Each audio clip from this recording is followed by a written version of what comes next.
Gus, saya ini hanya 20 orang di tengah hutan, Jumatan enggak?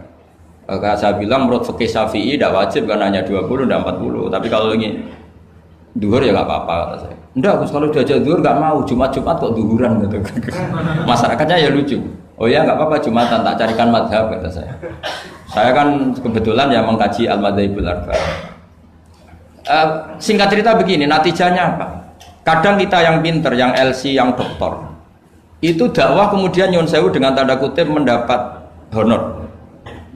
Sementara yang goblok kadang itu karena nggak ada tanah wakafnya, tanahnya diwakafkan, punya uang diberikan. Intinya itu kadang yang goblok menjadi pendiri masjid, kadang yang pinter mendapat bisyarah dari uang kas masjid. Artinya introspeksi saja, meskipun itu halal, soalnya meskipun itu halal, tapi kita introspeksi. Ini pentingnya selalu kita berdoa Rabbana dzalamna anfusana wa lam taghfir lana. Lo pernah nggak saya disuani orang juara MTQ terus mendapat umroh?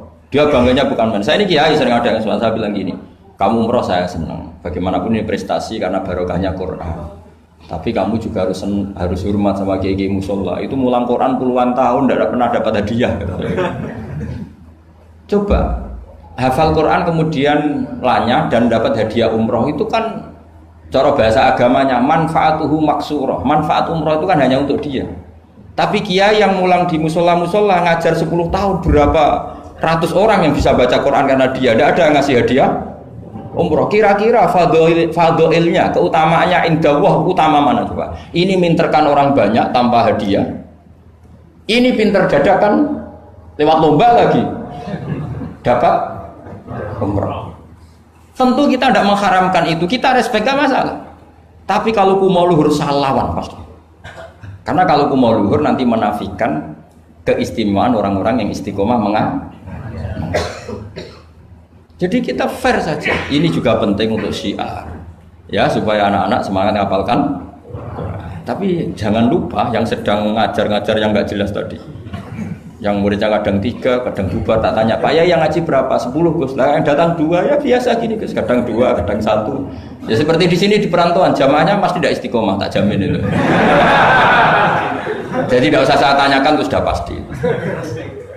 Jadi jamaah itu nomor 2, nunggu pas nganggur liburan kan gitu kan.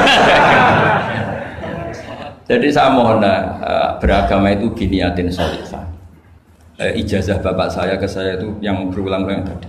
Sementing hak kowe duwe qalbin salim. Makanya kata Allah, zaman itu illa man atawaha biqalbin salim. Yang selamat di hari mahsyar itu hanya satu, orang yang sowan Allah biqalbin salim, dengan hati yang selamat. Hati yang selamat itu melihat kubu lain ya dengan insaf. Ya melihat yang kunut ya biasa, tidak kunut biasa, itu masalah khilafiyah biasa. Dulu itu Imam Abu Hanifah tidak pernah kunut. Jadi tidak kunut itu bukan mazhab Muhammadiyah, mazhabnya Abu Hanifah. Muhammadiyah tidak mujaddid, juga tidak mujtahid. Yang kunut juga bukan mazhab Hasyim, mazhabnya Imam Syafi'i. Itu dulu ya biasa. Imam Syafi'i itu kalau Jumatan di Masjid Abu Hanifah ya enggak kunut. Ketika ditanya 5 dalam takbir, waqad qulta bi sunniyati. Kenapa kamu tidak kunut padahal kamu berpendapat kunut itu sunnah? Jawabannya Imam Syafi'i, adaban ma'hadal imam. Saya sungkan sama imam. Padahal Imam Abu Hanifah waktu itu sudah wafat, hanya makamnya. Dulu itu biasa sekali karena apa ya? Karena mereka pandangannya luas. Apa pandangannya? Ada seorang ulama ditanya, kalau ada orang kawin yang nyuwun sewu hamil di luar nikah, kemudian akhirnya nikah, bagus enggak? Saya ulang lagi, enggak usah aku tertawa, awas kalau tertawa. Ada orang hamil di luar, kemudian dinikahi sama yang menghamili, itu bagus enggak? Ada ulama yang bilang bagus lah. Kan kaget ulama yang garis keras ya. Bilang-bilang dirajam atau dipukulin kayak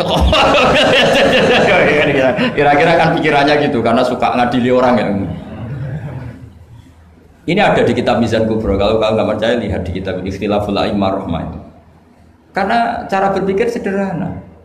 Terus dia punya riwayat dari Rasulullah SAW yang ngomentari seperti itu, jawabannya begini.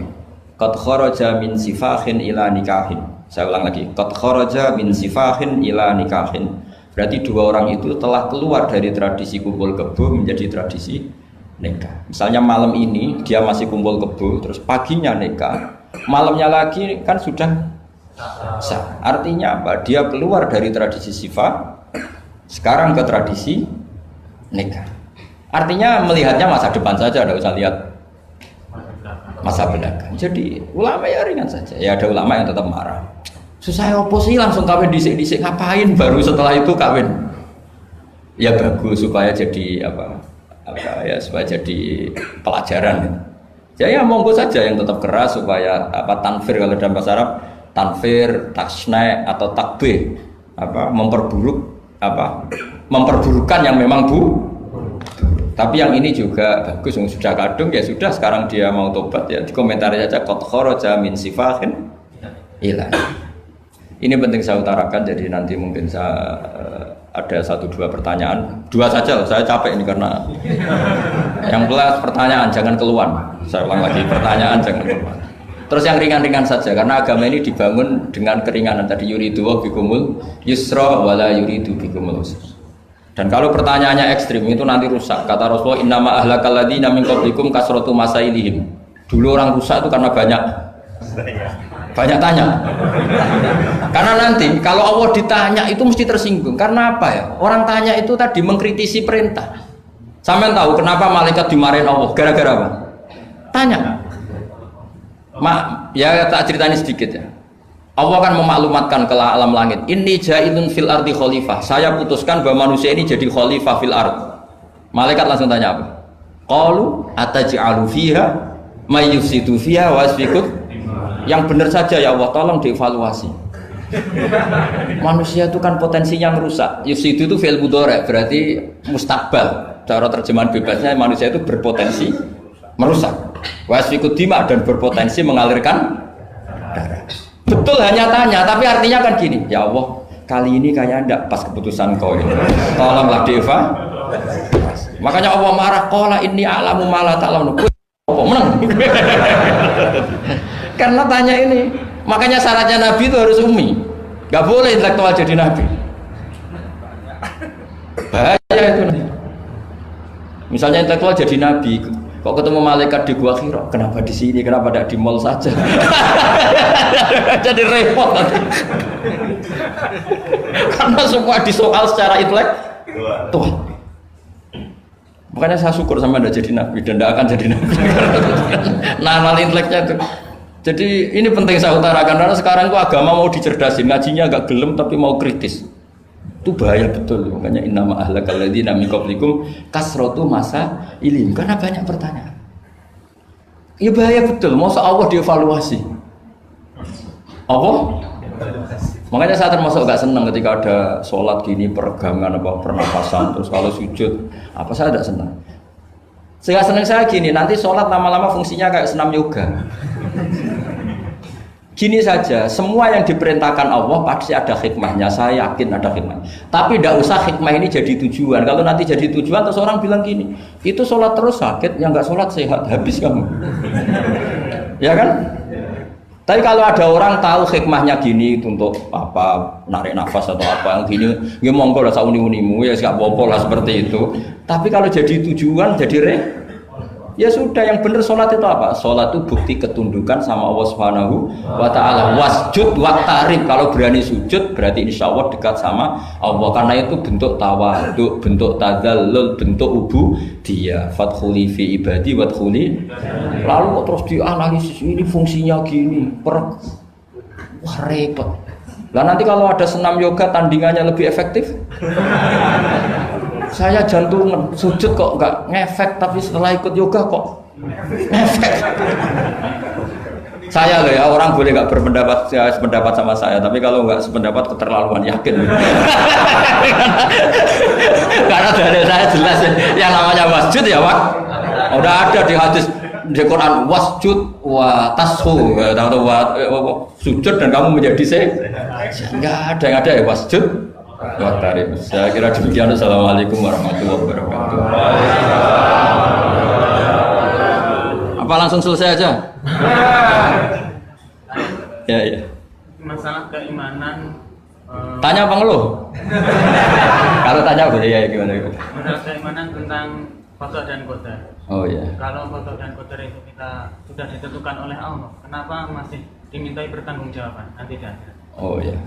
Betul, betul. Ya seperti mukadimah saya tadi ya. Jadi ngaji itu harus kafah. Kafah itu artinya komplit. Jadi Nabi dalam banyak hal yang momennya tepat ya menganalisis dengan kodok kodar, tapi dalam banyak hal juga melarang orang membicarakan kodok kodar. Jadi misalnya gini, kamu kadung ditakdir pernah punya dosa dan kamu ingin tobat, maka dosa yang masa lalu anggap saja kodok kodar, terus keinginan tobat itu anggap aturan syariat. Jangan lalu setelah kodok kodar kamu tidak berkeinginan tobat. Ini penting saya utarakan karena Nabi itu ngendikan pasti 2 kali. Saya jamin di setiap konteks sosial Nabi pasti ngendikan 2 kali. 2 kali itu 2 solusi. Nabi pernah ngendikan idza dzikiral qadar fa'amsiku wa idza dzikra ashabi fa'amsiku. Jika umatku telah menjustifikasi qada dan qadar fa'amsiku, kamu jangan ikut-ikut. Karena nanti akan yang zina enggak apa-apa, saya sudah qada qadar, yang maling ya enggak apa-apa karena sudah qada. Wah bahaya, bisa hancur syariat kalau seperti itu. Tapi ada banyak hal yang Nabi mengisnadkan itu ke qada qadar. Kayak cerita Nabi Musa dan Nabi Adam. Ada kan di hadis Sahih itu jelas. Ini dengerin ya, ini betul di hadis Sahih. Nabi Musa itu saking Israelnya, memang beliau orang apa? Pertama, semua Nabi kan pasti ngalami diangkat ke alam roh. Nabi loh ya, tidak sampean Nabi. Sampean tidak usah ambisi begitu, Nabi ini. Ketika beliau diangkat di alam roh itu ketemu Nabi Adam. Padahal Nabi Adam kan Abul Basar, tokoh utama ada. Pertama ketemu langsung ngomong gini, anta Adam, kamu betul yang namanya Adam? Ya saya Adam. Antal ladzi akhrajtan nasa minal jannati wa asqaitahum. Saya hafal hadisnya. Antal ladzi akhrajtan nasa minal jannati wa asqaitahum. Gara-gara kamu orang enggak hidup di surga. Jadi kalau sampean marah gara-gara kamu, saya harus cari uang sampai Korea gitu. Coba kalau kita masih di surga enggak perlu kerja di mana? Karena semuanya tersediakan, enggak punya istri jelek, semuanya cantik karena bidadari. Gara-gara jenengan kita harus keluar di bumi dan keluar dari surga. Nabi Adam itu karena orang sepuh ya, beliau santai saja. Anta Musa, kamu betul Musa? Ya, saya Musa. Anta kalimu, ya saya kalimu. Anta Sofio, ya saya. Nabi Adam masih muji-muji rilek. Ini pentingnya orang bijak. Jadi kalau sama nanti ngelawan saya tetap bijak insya Allah. Tapi sampai bisa neraka, ngelawan kiai itu dosa. Dosa sekali, bukan dosa biasa, sangat dosa. Nabi Musa, Nabi Adam masih anta sofi wa anta kalimu. Bukankah kamu melihat di Taurat bahwa saya akan dosa dan akan dosa saya sudah ditulis 40 tahun sebelum saya dosa? Iya ya Musa. Iya ya Nabi Adam, ya betul gitu. Berarti kamu mengkritik saya, atalumunani fi amrin qad qadahu. Kamu mengkritik saya, menyalahkan saya dengan sesuatu yang sudah digodok-godar oleh Allah sebelum saya lakukan. Jadi sudah ditulis sama Allah 40 tahun sebelum saya salah sudah ditulis skenario-nya nanti Adam akan salah terus keluar dari surga. Memang dari awal Allah skenario-nya seperti itu. Itu ibarat istri kamu sudah tahu ini kalau miskin setia, kalau sudah kaya nanti pola, itu sudah tahu. Tapi anehnya istri kamu ketika nyata pola kok tidak siap. Padahal sebetulnya sudah tahu gitu ya kan. Makanya saya kalau ngaji di mana-mana bilang kelirunya orang Indonesia itu satu. Kalau ilmunya terbukti itu tersiksa, itu kelirunya orang ini. Semua cowok tahu enggak? Semua lelaki tahu enggak? Kalau enggak pernah nafakoi diomelin, tahu enggak? Tahu. Tapi ketika itu nyata enggak siap. Harusnya ketika nyata diomelin, alhamdulillah ilmu saya benar, terkeluarnya. Tapi istri kamu juga gitu. Biasanya wong lanang duwe akeh pola. Terus dengar sampean mulai cinta orang lain, harusnya kan alhamdulillah ilmu saya benar kan. Artinya gini, manusia saja bisa memprediksi. Kan nggak mungkin kita nyifati Allah nggak tahu Nabi Adam salah sebelum nyata-nyata salah. Tentu itu tidak mungkin. Nah maknanya kodok kodar kira-kira gitu. Allah itu tahu apa yang akan terjadi. Tapi tetap saja ini nggak boleh dipakai justifikasi untuk maksiat. Makanya jelas aturan Quran, saya mohon kamu nggak boleh salah. Ini nanti saya baca. Saya hafal tapi ini biar tamu ayatnya.